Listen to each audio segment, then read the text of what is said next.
Au cinéma, la réécriture des lois de la physique est tellement courante que je suis obligé de vous faire une deuxième vidéo sur le sujet. C'est à pleurer tellement c'est affligeant. J'ai l'impression que pour être scénariste et aussi réalisateur un tant soit peu connu, il faut avoir totalement raté toutes ces années d'école comme un blaireau. Générique.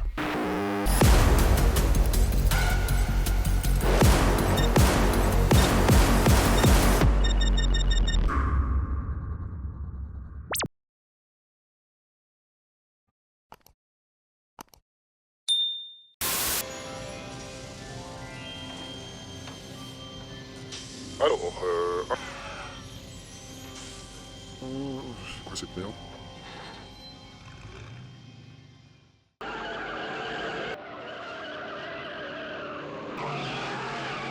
J'ai toujours voulu conduire cette bagnole et en plus on me donne 50 balles, c'est cool.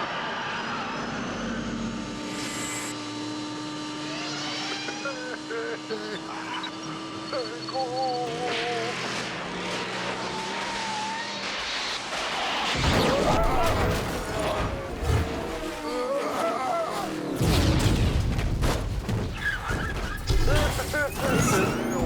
À Paris, place de l'Étoile. Lorsque vous avez l'envie d'aller voir un film au cinéma, il faut qu'il vaille la peine.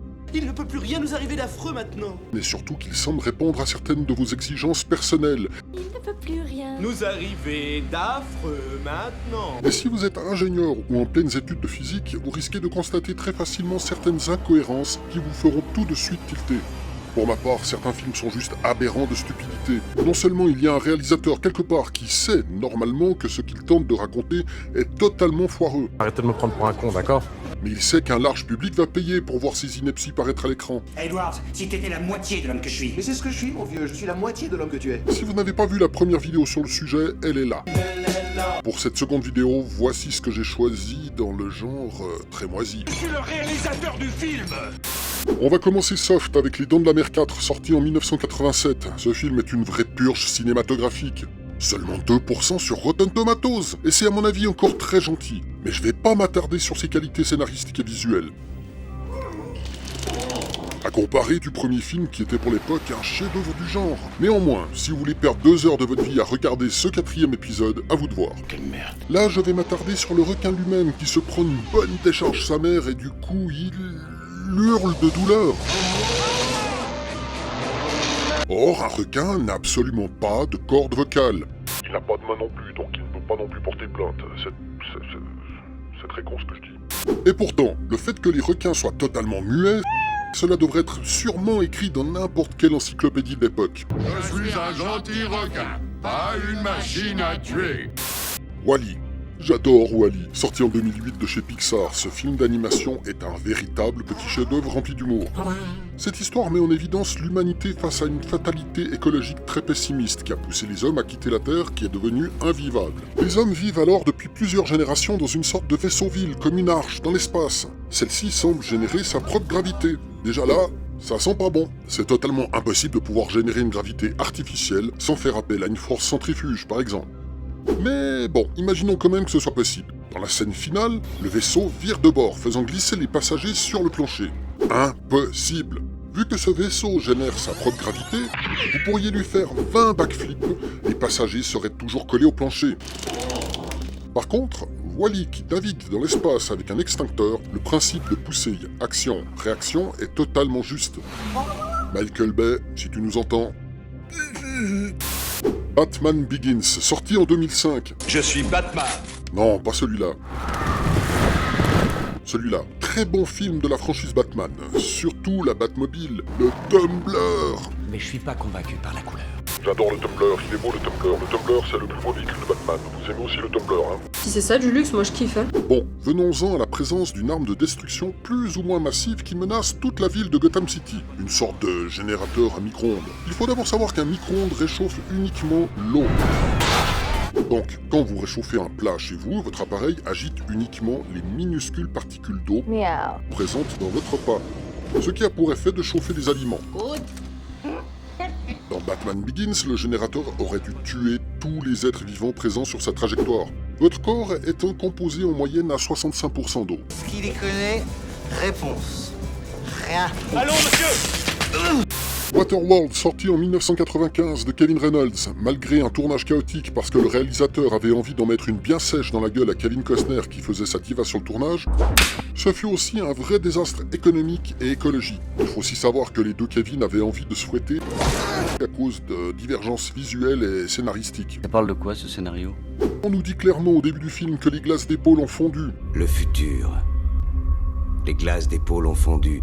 On nous dit aussi que l'eau a recouvert tous les continents. Et la Terre repose sous une masse d'eau.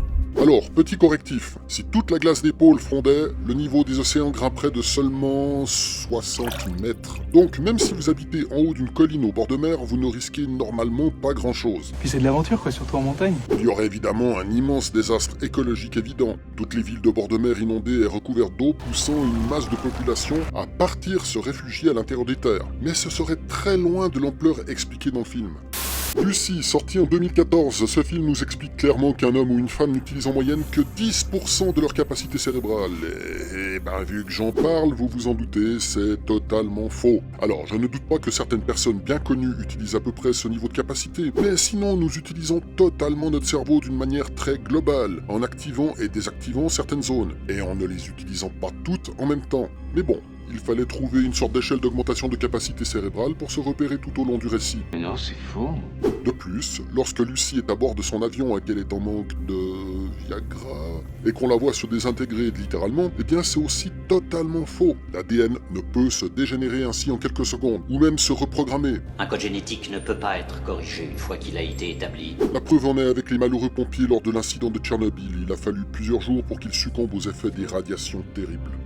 Speed, sorti en 1994, un bon film d'action des années 90 avec Keanu Reeves qui joue un agent antiterroriste dans ses larges débuts.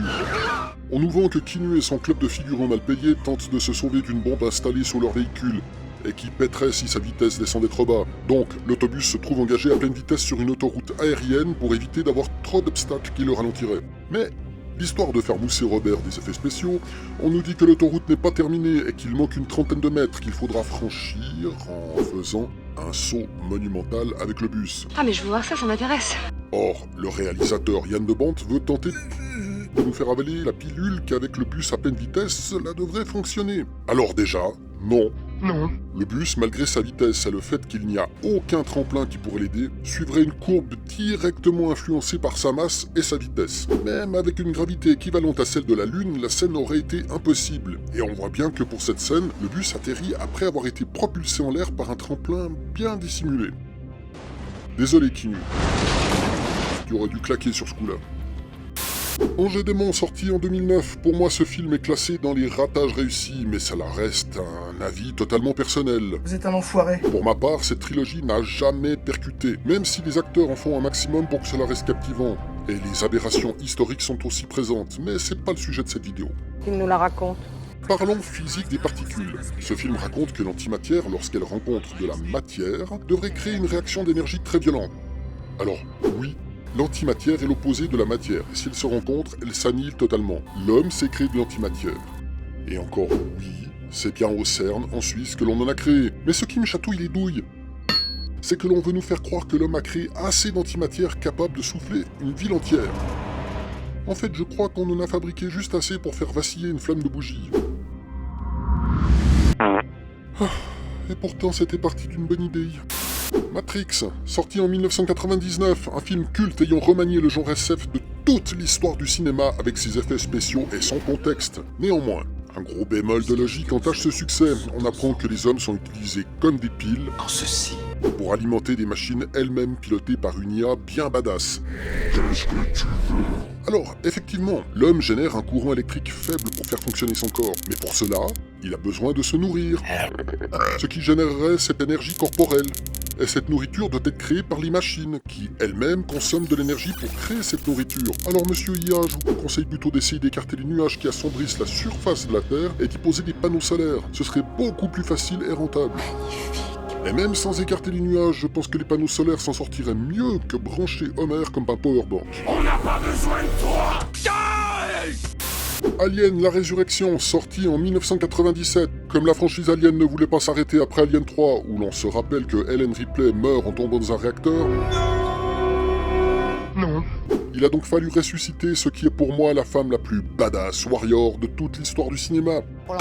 Le lieutenant Ripley. Et quand pour le clonage? C'est une idée originale. On tente alors de nous faire avaler qu'en faisant des clones de Ripley, sa mémoire suivrait aussi. Et c'est totalement faux. L'ADN ne stocke aucunement quelconque mémoire. Fourchette. Foutaise. Moonfall, un film tellement débile en bande-annonce que je l'avais occulté fissa dès sa sortie en 2022. Ça coûte moins cher et c'est meilleur pour la santé. Ceci pour des raisons d'hygiène mentale. Et c'est encore Roland Emmerich derrière ce gros tas de merde. Je pense que la physique dans les films de Roland Emmerich est ce que sont les Américains au reste du monde. Il y a plein de pognon et beaucoup d'idées débiles.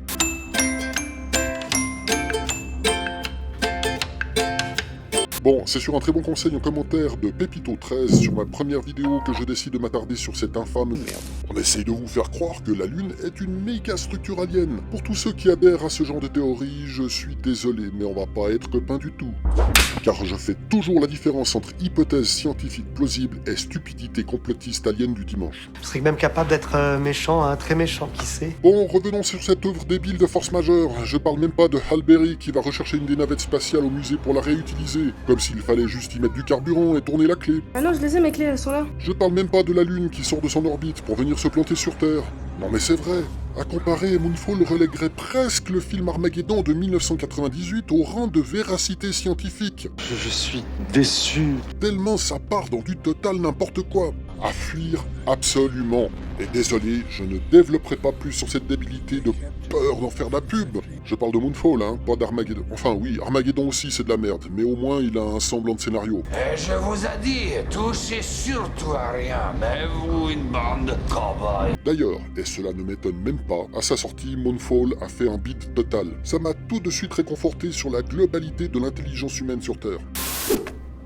Je suis Iron Man. Iron Man, sorti en 2008. Alors, je trouve le film drôle, distrayant, comme beaucoup de films sur les Avengers, et Tony Stark est top. Si on compare avec Iron Man des années 70, et je sais, on trouve plein d'aberrations scientifiques dans les films de super-héros qui sont propres à l'univers des super-héros. Mais voici pourquoi j'ai choisi quand même d'en parler. Je suis Batman. Dans le premier volet, on comprend comment Tony Stark devient philanthrope et crée sa première armure en étant prisonnier dans une grotte afghane, grâce au démontage de missiles. Alors, déjà, son réacteur pectoral, c'est du pipeau, mais ça vous l'aviez déjà sûrement deviné. Le plus petit réacteur atomique fabriqué à ce jour se trouve sur des rovers martiens ou sur des sondes spatiales, et ils ont la taille et le poids de 4 parpaings bien tassés. Impossible de miniaturiser un réacteur nucléaire à cette taille. Mais ce qu'il faut savoir surtout, c'est lorsqu'il s'enfuit avec son armure après avoir fait une évasion très discrète, et avoir fait un vol limite supersonique, il chute tellement violemment dans le désert qu'il aurait dû être réduit en bouillie. Armure ou pas, il aurait dû se prendre des centaines de jets à l'impact. Mais pas grave, c'est Tony. Pas mal. Respect Robert. Entre les explosions silencieuses dans l'espace et les bus qui volent mieux que des avions, le cinéma ne cesse de nous surprendre. Parce qu'après tout, qui a besoin de respecter les lois de la physique quand on peut tout simplement les réécrire? Si vous voyez quelqu'un sauter d'un gratte-ciel et atterrir sans égratignure, c'est probablement juste un lundi normal à Hollywood. Ils mangent épicé tous les jours, à tous les repas de la journée. Vous savez pourquoi? Parce qu'ils ont perdu complètement le sens du goût, à force de respirer des gaz toute la journée dans les mines. Sinon, ils goûtent rien. Vous savez ce que ça crée dans l'intestin? Constipation, crampes, dyspepsie, maladie du foie, des reins, inflammation, sans parler d'hémorroïdes. Ils sont asphyxiés par leur odeur de pète.